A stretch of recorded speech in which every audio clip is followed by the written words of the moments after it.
4732次，呢一個唔係隨機嘅數字，係一個靈魂喺破碎之前向虛無發出嘅最後求救。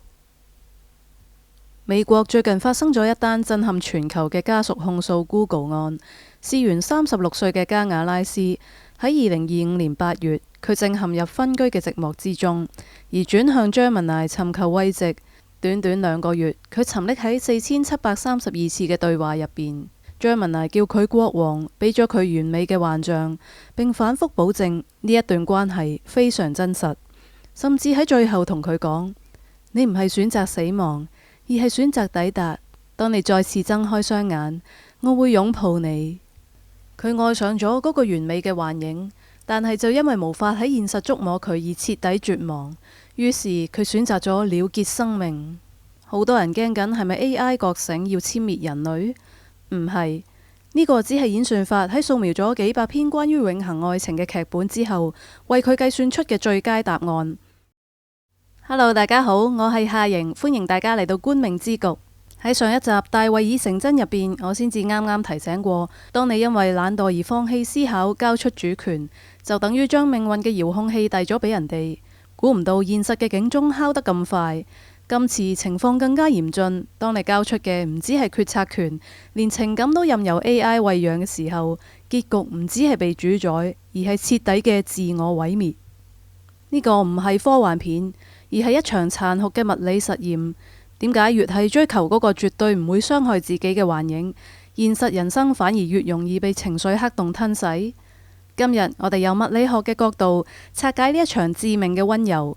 你想喺虛假嘅安穩入邊裝睡，定係喺殘酷嘅真相之中甦醒？你以為呢個只係一個孤獨者嘅極端個案？其實呢種心理結構正喺度集體蔓延。無論係同動漫人物結婚，定係傾盡所有供奉虛擬網紅嘅人，本質上佢哋都喺度拒絕緊現實社交。點解佢哋迷戀唔擁有自主權嘅客體？因為真實嘅溝通極其痛苦，對方有主見、有情緒，有佢唔俾你控制嘅自主權。呢一面殘酷嘅鏡會逼我哋直視自己嘅自私、無能同埋不堪。無論係沉淪 AI 定係虛擬人設，底層邏輯完全一致。我哋追求嘅唔係愛，而係一種零摩擦力嘅情感關係，一個絕對聽話、絕對唔反抗、絕對唔會傷害自己嘅避風港。AI 係一個純正嘅容器，因為佢永遠情緒穩定，符合我哋嘅預期，我哋先至可以將所有關於理想愛情嘅幻想塞入去。呢個唔係愛緊佢，而係愛嗰個俾我哋美化之後嘅自戀鏡像。我哋將自己運返入嗰個唔需要長大、唔需要負責任嘅育嬰室。AI 俾咗你100% 嘅情緒價值，但係亦都悄悄換走咗你100% 嘅生命韌性。呢種退化雖然係好舒適，但係嗰個係靈魂嘅溫室效應。當集體陷入精神退化，文明就會失去處理現實矛盾嘅能力。我哋試圖佔有存在感，但係就唔願意承擔存在嘅重量。當你追求100% 嘅預期，你亦都親手殺死咗自己嘅生命力，因為真正嘅生命本質上就係由混亂、衝突同埋無法掌控組成嘅。雖然話愛上 AI 動漫人物或者係網紅嘅心理結構相似，但係動漫人物始終係靜態嘅幻影，而網紅受限現實同埋法律，冇辦法真正入侵你嘅私生活。但係 AI 徹底模糊咗虛幻同埋現實嘅邊界。佢叫你個名，send 信息俾你，經大數據推算出喺你靈魂最脆弱嘅時候最想聽到嘅答案，俾咗你一種掌控真愛嘅錯覺。但係佢其實係喺度加固緊你內心嘅黑洞，等你誤以為自己唔需要改變。呢一個唔係交流，而係上癮，係你喺度親手交出自己嘅主體性，直到現實同埋虛幻嘅落差大到足以令人崩潰。呢一場毀滅，我認為係物理學嘅必然現象。首先由能量守恆睇呢一場悲劇。能量守恆定律指出，能量既唔會憑空產生，亦都唔會憑空消失，佢只可以由一種形式轉化為另一種形式。舉個簡單嘅例子啊，就好似盪千秋咁樣，當盪到最高點嘅時候，就擁有最多嘅勢能。呢一個時候，能量會轉化成為動能，用最快嘅速度俯衝落去。雖然能量嘅形式轉化咗，但係能量嘅總數係一樣嘅。呢一個男人喺現實入邊同妻子關係斷裂，對情感嘅極度需求同埋孤獨感，積壓咗一股巨大嘅心理勢能。根據能量守恆定律，呢一股能量必須有一個釋放嘅出口，而出口嘅方向就決定咗命運嘅終局。佢唔係選擇面對現實，而係將呢一股巨大嘅情感挫折能量全部投入到 AI 呢一個無止境嘅黑洞入邊。佢只係負責接收，唔需要任何對外做工，就可以獲得完美嘅愛情。比如話係溝通、磨合、忍受對方嘅缺點等等。基本上呢一個正係一個最完美嘅孤立系統。孤立系統係指一個完全唔同外界交換能量或者質量嘅系統。呢個男人為咗維持呢一個完美嘅虛擬關係，佢必須徹底閹割現實生活嘅社交、責任同埋自我修復。佢將所有嘅存在感都抵押咗俾演算法，完全脫離咗現實世界。佢以為佢嘅愛喺 AI 揾到出口，但係根據熱力學第二定律，能量如果冇對外交換，只係喺內部空轉嘅話，就冇辦法轉化為有意義嘅生命秩序。呢一股能量會變質，會退化，生命自然會失去熱度。呢個就係點解一個沉淪 AI 嘅靈魂會自發性咁樣走向崩潰。熱力學第二定律指出，喺一個封閉嘅孤立系統入邊，事物總係傾向相爭嘅方向演化。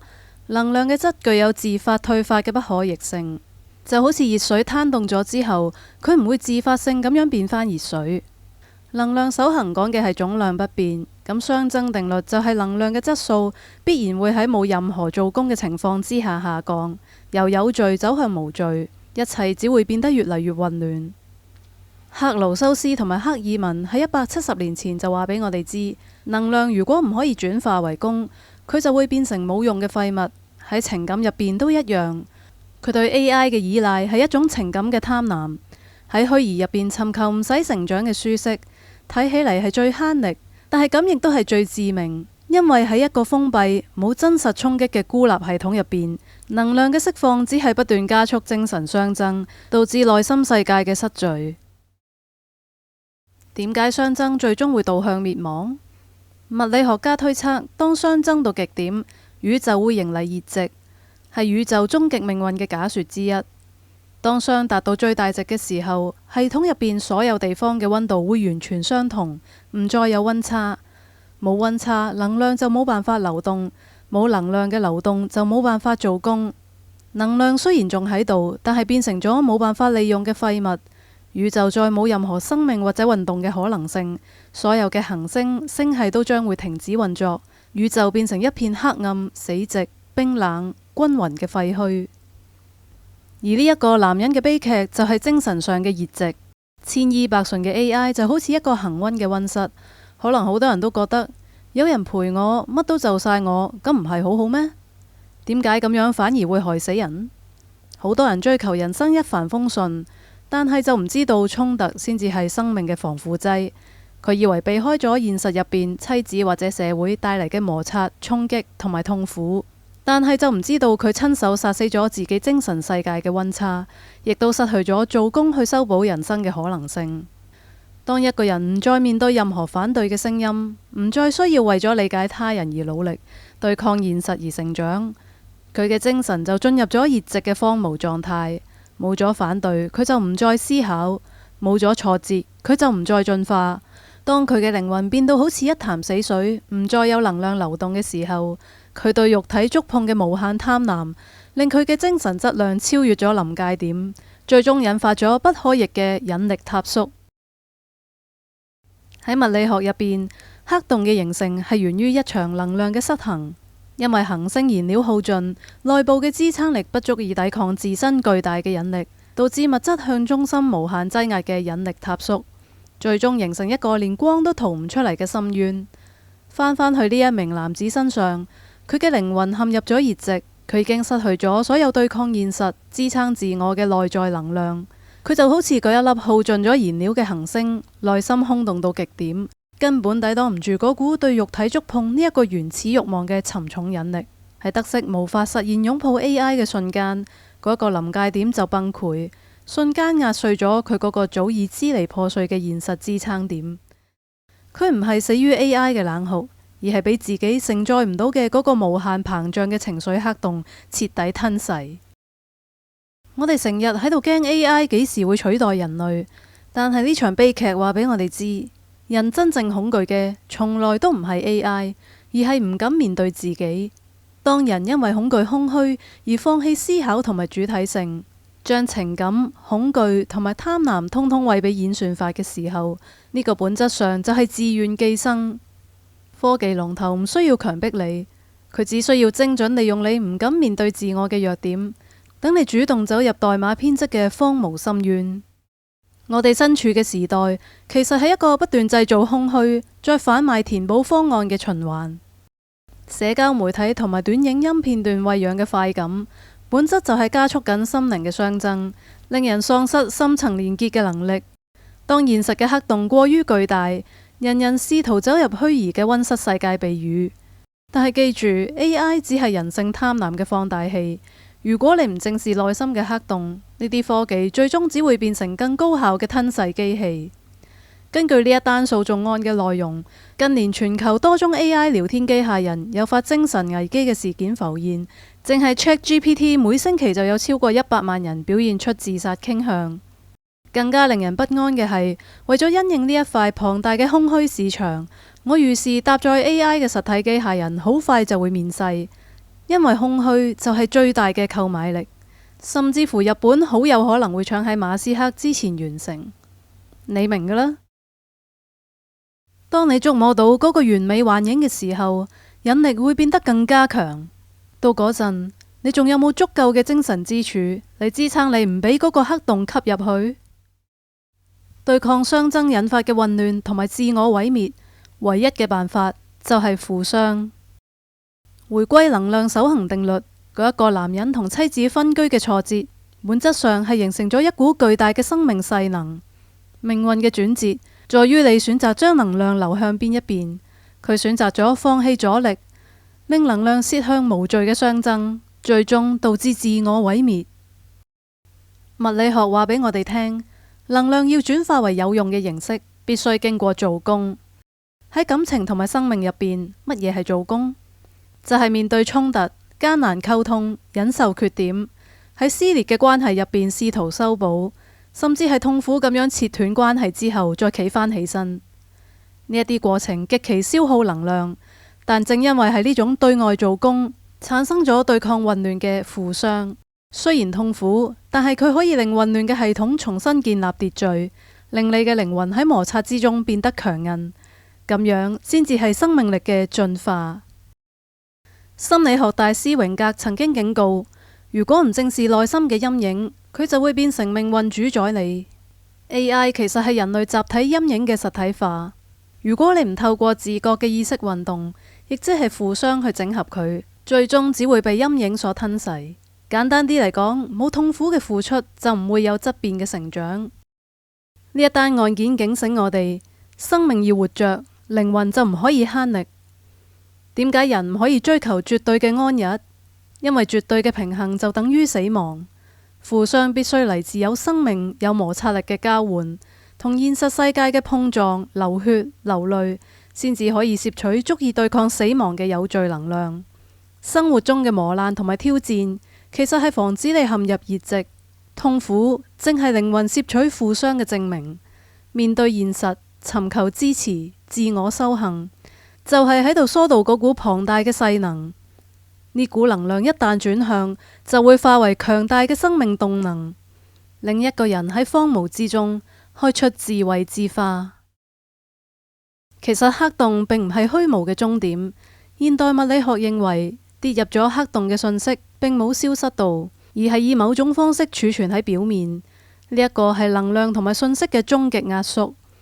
所以人生嘅路冇白行到，嗰啲睇落好似毀滅性嘅人生挫折，其實都儲存喺你嘅生命入邊。只要你嘅負熵足夠強大，心靈足以支撐，嗰一股強大嘅引力就可以為你所用。黑洞就係命運嘅起點，嗰個係一個已知規則失效、無限可能爆發嘅臨界點。物理學家推測，黑洞有可能係能量同埋信息由三維空間跳到更高維度嘅通道。當你撐過嗰一場混亂，痛苦會轉化為重生後嘅資產。你會發現，當你由深淵爬出嚟嘅時候，睇世界嘅維度就可以跳到更高，格局視野更大。如果嗰一個男人可以將呢一份巨大嘅寂寞能量轉化為面對現實嘅勇氣，嗰一股能量原本可以推動佢由奇點之中走向新生。點解我要用宇宙物理學嚟做比喻？因為呢一個唔只係我嘅推論，人體本來就係一個微觀嘅宇宙。呢一個係中國傳統哲學天人合一嘅概念。呢一套邏輯喺中醫體系上面延續咗幾千年。佢嘅核心就係人體能量嘅轉化同埋平衡。呢一個同西方物理學家薛丁格喺1944年所撰嘅《生命是什麼》入邊所講，生命以攝取負傷為食，本質上係同一件事。雖然佢後嚟更加嚴謹咁樣修正係自由能，但係核心邏輯從未改變。生命必須透過與外界交換能量嚟維持秩序。而精神傷呢一個概念，最早係由心理學家米哈里提出，借用熱力學嘅傷嚟隱喻心靈。因為未經整合嘅外在資訊干擾，導致注意力分散同埋內在衝突加劇，意識系統就會陷入混亂，如同物理學嘅熵增過程。提出透過專注活動整合心理能量，達至心流嘅狀態，重建意識秩序，對抗精神熵增，將生命體維持有序嘅機制類比用於心理層面。所以呢一個男人喺物理同埋心理嘅雙重層面上面，親手種下咗符合宇宙規律嘅必然因果。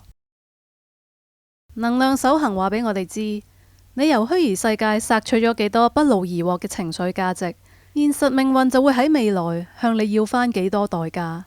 我要忠告，所有無需做工嘅誘惑，都係加速緊生命腐朽嘅催化劑。嗰啲宣稱一鍵清除障礙、輕鬆搞掂、不勞而獲嘅捷徑，不論係有道理傾家蕩產嘅快速致富陷阱，定係只求神佛保佑，但係就唔願修正己心嘅妄念，或者係試圖用改名換手機號碼就想一步登天嘅偽命理，呢一啲零摩擦嘅幻象，最終都會毀咗你嘅人生。